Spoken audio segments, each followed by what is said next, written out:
Hello again, I'm John Terzak, and today I'm going to answer a question which is one of my favorite questions, which is how to make a really great cheesecake. Now this is not our normal cheesecake. This is a cheesecake that's baked twice and not served cold. And from my point of view, I prefer it not served cold. But if it's left over, well, you have to put it in the fridge overnight. But, you know, I learned how to make this from my brother Dennis, who was a chef, may he rest in peace, and his my sister-in-law Gail, who was his wife, when they had a little cheesecake business in Chicago, which I thought at that time was probably the epitome of grassroots entrepreneurship. They were running a little cheesecake business out of a spare bedroom with a pizza deck oven in their apartment. But anyway, the two of them showed me how to make this, and I've made it a couple of hundred times in the last 35 years, and people really like this cheesecake. So let's move forward with it right now. I have a pound of good cream cheese, and I have an electric mixer with the paddle attachment attached to it. And I'm going to start this up, and I'm going to feed the soft cream cheese into this bowl. Speed it up a little bit.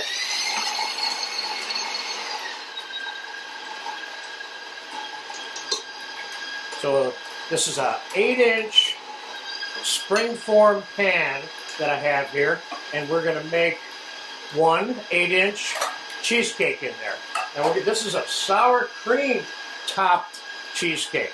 Now I'm going to add 3/4 of a cup of sugar to this mixture.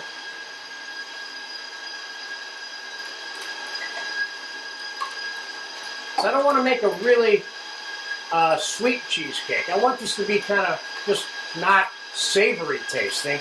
And I'm going to put a pinch of, I'm going to slow it down a little bit. I'm going to put a pinch of vanilla in there, about 1.5 tablespoons. And I'm going to put 3 whole eggs into this mixture. 1, 2, 3. Now those are all of the ingredients that are going into the base, the cream cheese based part of this cheesecake. And before I go any further, it's mixing fine, but I need to show you what this looks like. If I had a slightly smaller bowl, I would still have to do this, which is get the cream cheese off the base of the bowl that got stuck to it. This is an especially good reason why you should have room temperature cream cheese so that this mixes easily. If it's cold, it could take you forever to mix it. This cheesecake is also baked twice, which is a little bit unusual.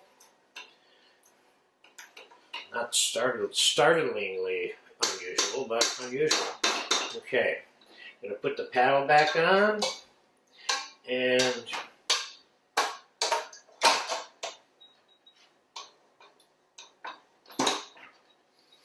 we're going to set this to mix while we get the graham cracker crumbs ready. So we're going to mix this until it's nice and smooth and all the cream cheese is homogeneous. It's one thing, not a bunch of white dots in there that have cheesecake in it, and I'll show you what it looks like when it's done. Meanwhile, we're going to make the graham cracker crumbs that go into this. I have 2 cups of fresh ground graham cracker crumbs, and I have some whole, soft, unsalted butter. And what I'm going to do is I'm going to put about 2 ounces of butter, let's say 3 ounces of butter, in here.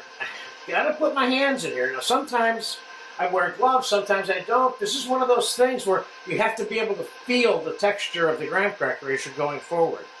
So we're going to start mixing this butter into the graham cracker. In restaurants where I've served this, I used to make this in big bowls, and any of this that you have left, which is what we purposely did, we always had some left on purpose so we could have this stuff ready for the next cheesecake we made. You can just wrap this the graham cracker crumb mixture up, plastic wrap it, and put it in the refrigerator.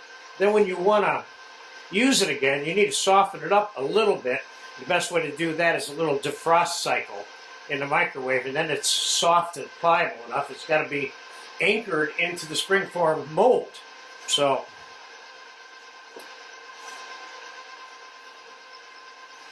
this is coming together fairly well. Okay, now I'm going to put a 1/4 cup. That's it. 1/4 cup of sugar, granulated sugar, into this mixture. You don't want too much sugar and you don't want too much butter, because if you have too much butter and or too much sugar, your graham cracker crust is going to be hard. You want it soft and crumbly after the whole baking process is done. Well, I was thinking about this morning before we started shooting this video, and I thought, you know, there's about 10 little things that you really need to pay attention to make this cheesecake recipe come out good. This is, I would say, see, it's a little bit clammy, which is what you want, but you don't want it too clammy. I'm going to put just a pinch more butter in here.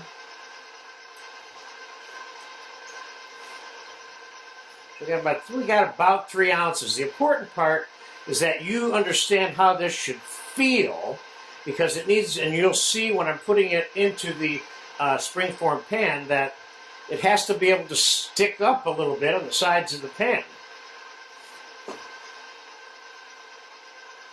So rubbing it through across your hands like this is the most effective way to get the butter incorporated into the crumbs. Okay, I think that's good enough. Let me rinse my hands off, and then we're going to anchor it in to that springform pan there.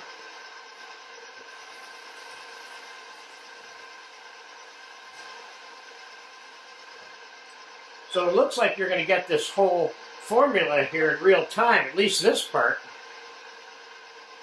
Now this stuff still has a few white spots in it of the cream cheese that's not mixed in completely. I don't recommend putting a whip on this to facilitate that process, because you don't really want to put any more air into this than you have to. I'm just going to let it run like that for a minute. Now, springform pan comes in 2 parts.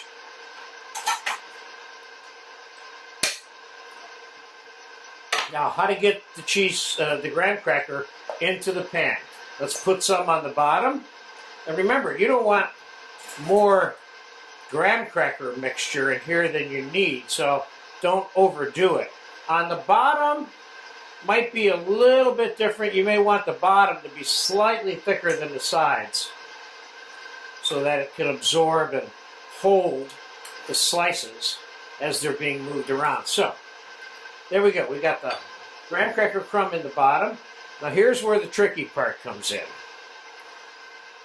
Now we're going to put a little pile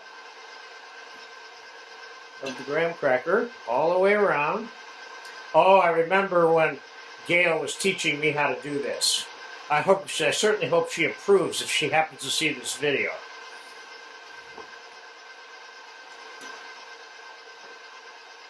Now I'm going to force some of the graham cracker up on the side, using all 3 of my fingers. All 4 of my fingers, excuse me.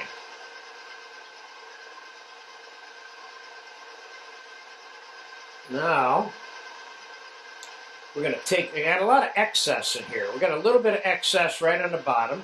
We don't want where the side crust and the lower crust meet to be this big, thick glob of graham cracker. So we're going to skim some of that out. Now, in the process of anchoring this graham cracker crumb into this, you need to handle it a little bit carefully, because you can cause the sides to collapse by banging it or doing it too hard or forcefully. So let's take a little bit of that out. Let's thin the sides out a little bit with a spoon.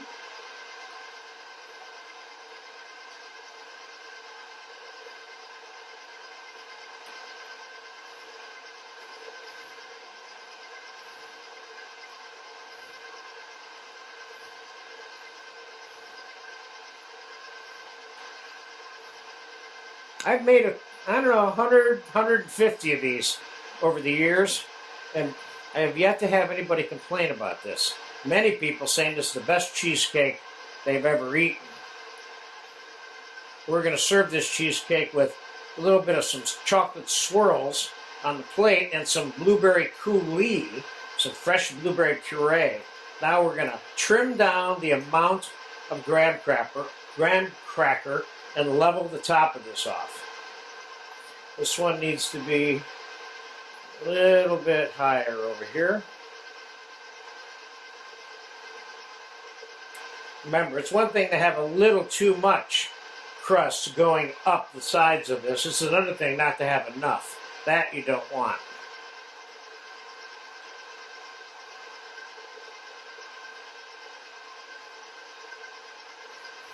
Let's give it a little bit more.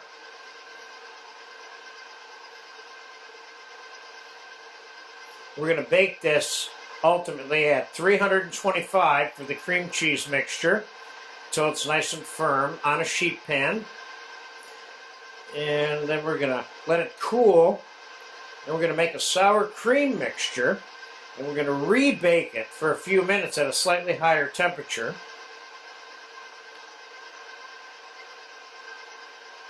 Okay. Now I'm going to thin this down again.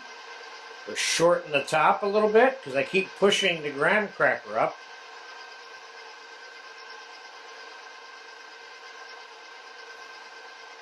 Of course, if you wanted to season this graham cracker with a little bit of cinnamon or something like that, you're certainly welcome to do so. I like it kind of plain. This is the way I was taught how to make this by Gail and Dennis, and I've kind of stuck to the recipe over the years. I suppose you could call this a family recipe. Didn't quite use the 2 cups, but you need 2 cups in order to get it going. Okay, the mixture is ready.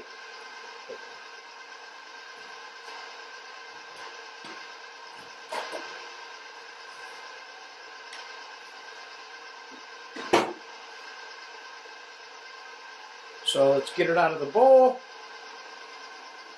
Let's just give it a little quick mix.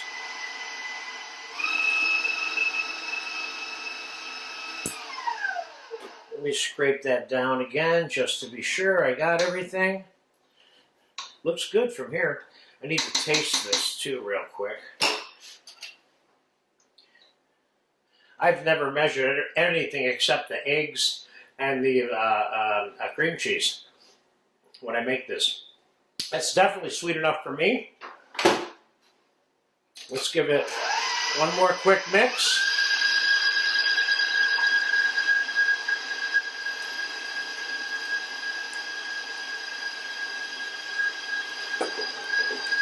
Scraping that stuff off the bottom there, see? Alright. Oops. Try not to do that part. Okay, let's get this down.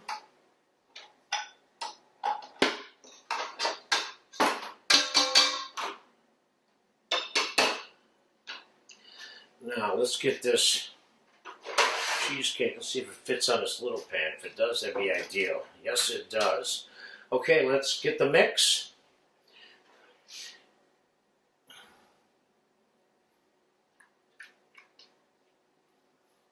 Mix looks good.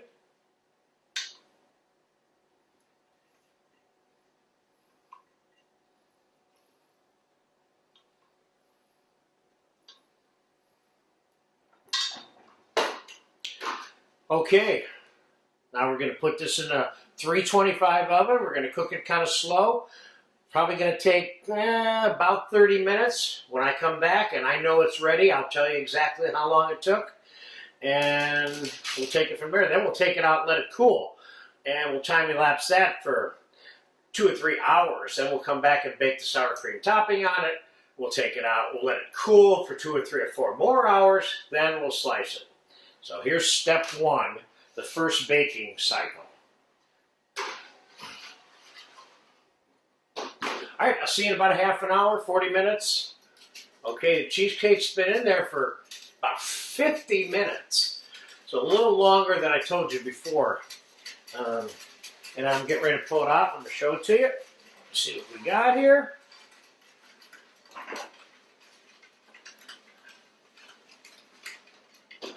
Looks really good. Now you see this is firm. This is really firm all the way around. Now, we're going to let this cool. This is going to collapse a little bit and give us room to put the sour cream topping on it. So I'm going to be back in about 2 hours after this cools off. And we're going to make a really light sour cream topping, which is just a little bit of sugar and a little bit of vanilla. And it has some very specific handling requirements the sour cream does, and baking time and temperature for this to come out perfectly. We'll cover that when we come back to put the sour cream topping on and put it in the oven to finish it. So I'll see you in about 2 hours. Okay, the cheesecake has been cooling for about an hour and a half, which is enough. And now we're going to put the sour cream topping on it, and I'm going to show you how to make the mixture. I'm going to put about 1.25 cups, possibly 1.5 cups of sour cream here. Let's go 1.5 cups. That's about, well, maybe 1.75 cups. Let's see. We're going to put a pinch of vanilla in here. Pure vanilla extract, not much, that's plenty. About a teaspoon. I'm going to put about 3-4 tablespoons of granulated sugar in here. Now I'm going to mix this, and I'm not going to over mix this. I'm going to taste this to make sure that it doesn't taste like sour cream. I also don't want it extremely sweet. So I'm going to mix it enough just to get that sugar in there. That's enough right there. Now, let's taste the sour cream. Tastes good. A little bit grainy from the sugar. I'm going to mix it just a touch more.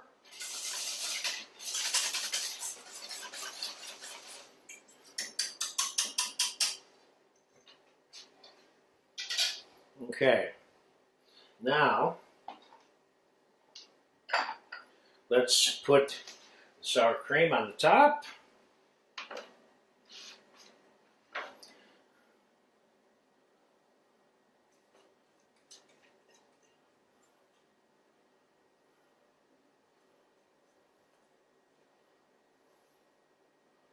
I have enough sour cream. You know what? I need a little bit more sour cream for this cake. I'm going to put another 1/2 cup, something like that. See, if you see that you made a tiny little error like that, you need a little more topping, you just stop and make yourself a pinch more, that's all.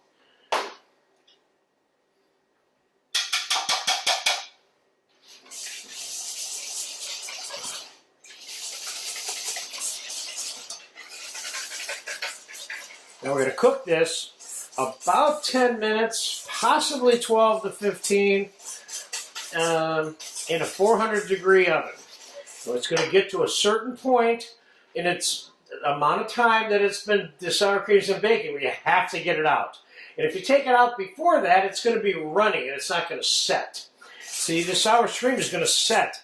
Even at room temperature, without being refrigerated, it's going to set. Can't say that for a lot of baked items.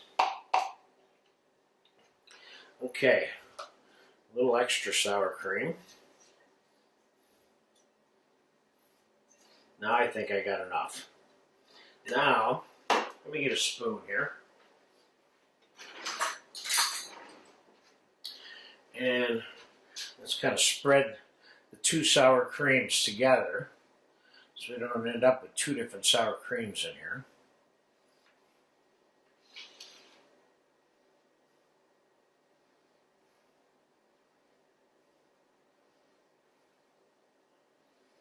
Okay, it looks good. As you can see, this top side over here, I made it a little bit higher than that side by mistake, but it's not going to matter because I can take all that off later after it's baked. So for now, I'm going to pop it in the oven, 400 degrees, and I'm going to watch this very carefully. And when I do take it out, and after you take yours out, don't start moving it around because this sour cream will slide on you when it's hot. So you want to carefully take it out and set it somewhere to cool undisturbed for 2, 3, 4, 5 hours. Come to room temperature so you can slice it, which is what we're going to do today. So let's get it in the oven first at 400. And I will show you exactly what this is supposed to look like when I take it out, when it's done. that sour cream is going to have a certain look and sheen to it, which is going to be telling you that it's time to come out. So I'll be back in about 10 minutes. Okay, cheesecake has been in that 400-degree oven for 10 minutes, maybe 11, maybe 12. I wasn't keeping that much track of it. The important part is that you know when to take it out, and I'm going to show you what it looks like now.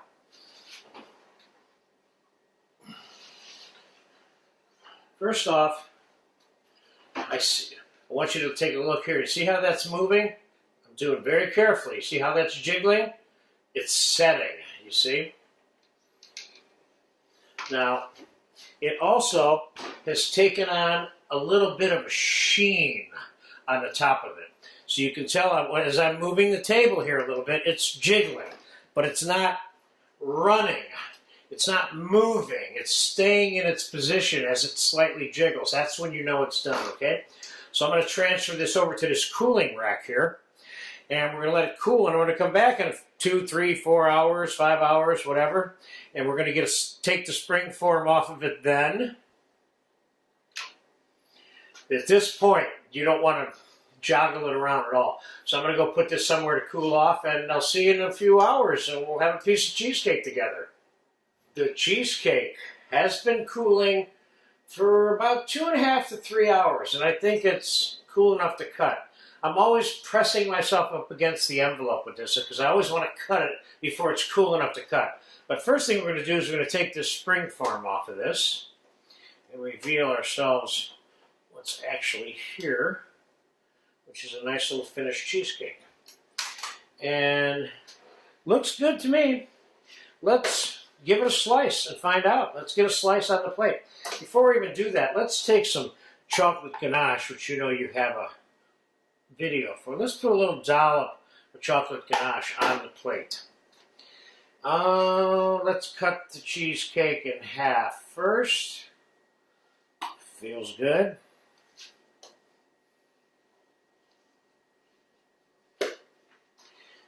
Now remember what I've been saying all along in the process of making this. This is a recipe that was given to me by my brother, who's also a chef, may rest in peace, and his wife, Gail. So before I even cut into this, thank you, Dennis and Gail, for giving me this recipe. Let's cut a piece off, and let's get it onto the plate. Oh, look at that. Oh, yes. Now, I want you to notice something about this cake. You see, first of all, you see how soft and nice that cream cheese is? This is a room temperature cake. See, it's holding together very well. See how that sour cream is kind of tight? The only reason it's kind of spread there is because I spread it with the knife. Okay? So we're going to put a little bit of fresh blueberry coulis on this plate. So we have something to dip with it when you're eating it. And that ought to do that. And I say we put a little splash of cocoa. Not much. That's enough. And a little splash of some powdered sugar on this. A couple of raspberries would be nice, but I don't have any today. Oh, that looks really, really, really good. So I want to take a bite out of that, but I'm going to wait till after the camera stops rolling. Again, thank you, Gail and Dennis. And Gail, leave me a comment. Tell me how I did. Did I do a good job on your cheesecake? There it is, my favorite cheesecake. If you get a chance to make this and eat this, no matter who you serve it to, they will say, wow, this is really great. So enjoy yourself with this.